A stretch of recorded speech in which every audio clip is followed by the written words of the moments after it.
Dans cette vidéo, nous allons parler d'un secret.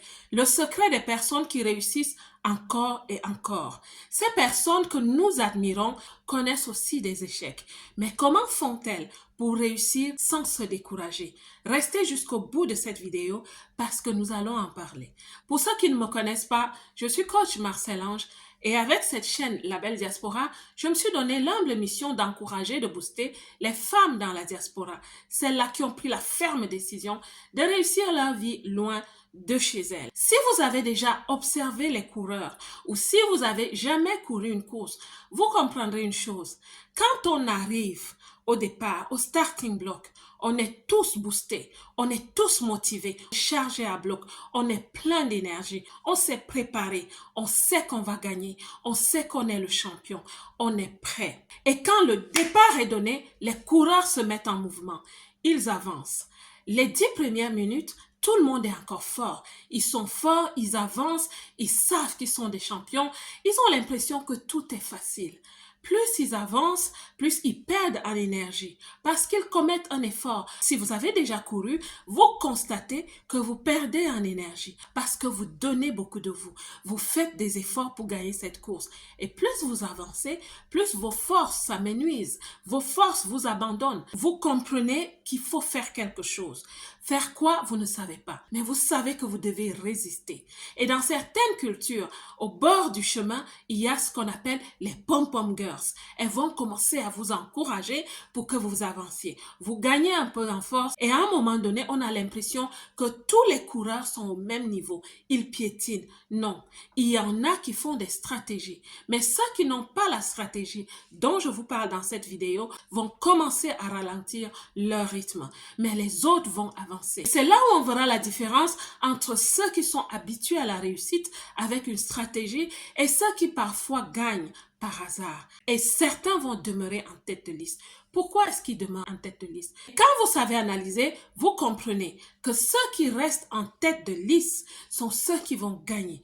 Mais en fait, qu'est-ce qui se passe? La vie, c'est comme la course. Nous courons chacun sa course dans la vie. On ne court pas contre quelqu'un. On court simplement sa course vers sa destinée. Il y a un moment dans la gestion de sa vie ou la gestion d'un projet de vie, on devient fatigué. Et c'est là où intervient le secret, le mystère.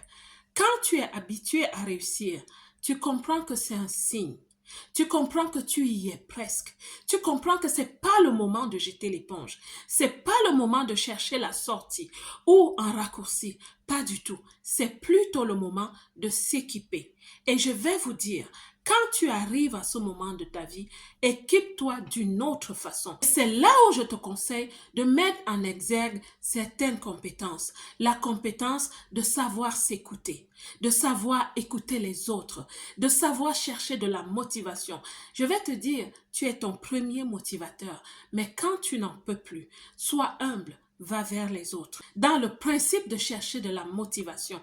Et même au niveau de la recherche de la motivation, savez-vous qu'il y a un type de motivation en début de projet, en milieu de projet et vers la fin. Et vers la fin du projet, il y a des gens vers qui tu dois aller. C'est ces personnes qui ont réussi. Elles savent comment réussir. Elles savent comment dépasser ce Rubicon qui te fait glisser, qui te fait tomber, qui parfois peut te faire chambouler. Tu es atteinte par toutes sortes de fatigues. Parfois la fatigue décisionnelle. Tu ne sais même plus prendre des décisions. Tu ne sais plus choisir. Tu es simplement fatigué. Va vers les personnes qui savent réussir parce qu'elles ont souvent réussi et elles ont ce secret. C'est un secret que ceux qui réussissent ont. Ils savent que vers la fin du projet, tu seras fatigué. Et quand tu es fatigué, bien sûr que tu ne jettes pas l'éponge. Comme je les appelle, c'est des serial success. Ces personnes sont habituées à réussir. Je vais même vous dire, elles sont habituées à échouer. Elles ont tellement échoué qu'elles ont compris qu'on ne s'arrête pas. Au contraire, on y est presque. Quand tu gravis la montagne et que tu es vers le sommet, tu es vraiment fatigué. Alors, va vers les champions de la réussite. C'est le petit secret que j'avais pour toi. Pour certains d'entre vous, tu auras peut-être besoin de prendre une formation. Pour d'autres, ce sera sur les réseaux sociaux. Et sur les réseaux sociaux, apprends à suivre les bonnes personnes. C'est ça la bonne influence. Parce que pendant que tu les vois réussir, tu es inspiré et ça déteint sur toi. Suis les bonnes personnes sur les réseaux sociaux. Si tu n'es pas encore abonné sur cette chaîne, ma belle, tu vis dans la diaspora, suis cette chaîne parce que de temps en temps, je te booste comme ça. Alors, mes belles, ceux qui réussissent encore et encore sans se fatiguer de réussir sont ceux qui ont compris que la fatigue lors de la gestion d'un projet est un signe qu'on y est presque, qu'on a abouti et que ce sera une réussite. La belle diaspora, que Dieu vous bénisse. Quant à moi, comme d'habitude, je vous aime.